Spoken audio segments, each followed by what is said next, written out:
Assalamualaikum semua. Hai, selamat datang ke episod podcast hari ini. Saya Aida dan topik kita hari ini ialah etika peradaban serta penggunaan teknologi maklumat dan komunikasi. Jangan risau, kita sembang santai saja, tapi insya-Allah banyak benda menarik yang bermanfaat yang kita boleh ambil. Zaman sekarang ni hampir semua aktiviti kita dah masuk ke dunia digital. Seperti belajar, kerja, bersosial atau even berborak dengan keluarga yang jauh pun kita akan menggunakan digital. Memang senang, tapi persoalannya, adakah kita dah gunakan teknologi maklumat ini dengan cara yang betul? Mula-mula kita cerita pasal etika.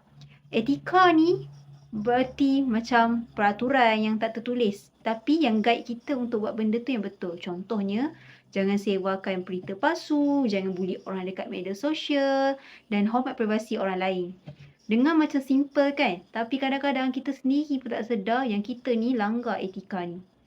Pernah tak korang tengok dekat status WhatsApp ataupun FB, ada orang di-share terus tanpa cek fakta. Tu pun dah kira pelanggaran etika walaupun nampak benda ni kecil. Sekarang ni kita tengok pula peradaban. Peradaban ni dia berkaitan dengan rapat budaya, nilai dan cara hidup masyarakat.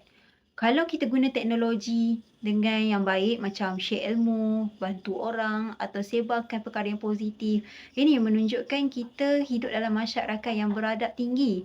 Tetapi kalau teknologi digunakan dengan cara yang salah atau negatif macam menghentam orang, sebar fitnah, itu yang dah merosakkan peradaban. Salah satu contoh penggunaan teknologi yang baik dalam berperadaban ialah belajar budaya masyarakat melalui media sosial. Contohnya, saya pernah tengok video sambutan Tahun Baru Cina dengan tarian naga dan dekorasi lampu yang sangat cantik. Hari Deepavali pun ada tradisi lampu juga dan kuih-muih yang sedap dan sambutan Hari Raya juga dengan pakaian tradisional dan juadah raya. Dengan cara ni, kita bukan saja dapat ilmu tapi juga belajar menghormati budaya orang lain. Teknologi dan komunikasi ni sebagai alat untuk menjadikan alat untuk faham dan menghargai perbezaan, bukan sekadar hiburan semata-mata. Tetapi kita kena ingat, tak semua orang menggunakan teknologi ini dengan cara yang positif. Ada yang suka kongsi berita palsu, suka komen buruk, suka buli orang dekat media sosial. Sebagai pengguna yang bijak, kita kena sentiasa tanya dekat diri, adakah apa yang aku share ni memberi manfaat kepada orang? Adakah ia menghormati orang lain? Kalau ia memberi manfaat, sila share. Kalau tidak, tak payah. Selain itu, teknologi juga dapat bantu kita membina komunikasi dengan lebih baik antara kaum dengan generasi. Contohnya, pelajar boleh belajar sejarah atau budaya nenek moyang melalui aplikasi pendidikan, berita portal dan media sosial. Dengan cara ni, nilai toleransi, hormat menghormati dan semangat perpaduan boleh diterapkan dari awal.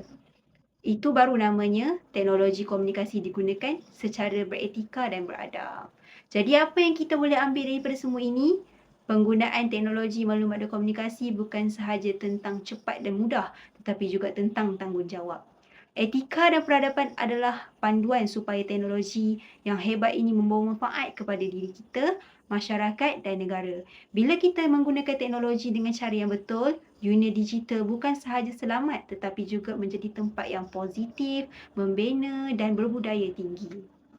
Untuk itu, terima kasih sebab dengar podcast hari ini. Semoga selepas ini kita semua boleh menjadi pengguna teknologi yang bijak, beretika dan beradab tinggi. Jumpa lagi di episod akan datang. Assalamualaikum warahmatullahi wabarakatuh.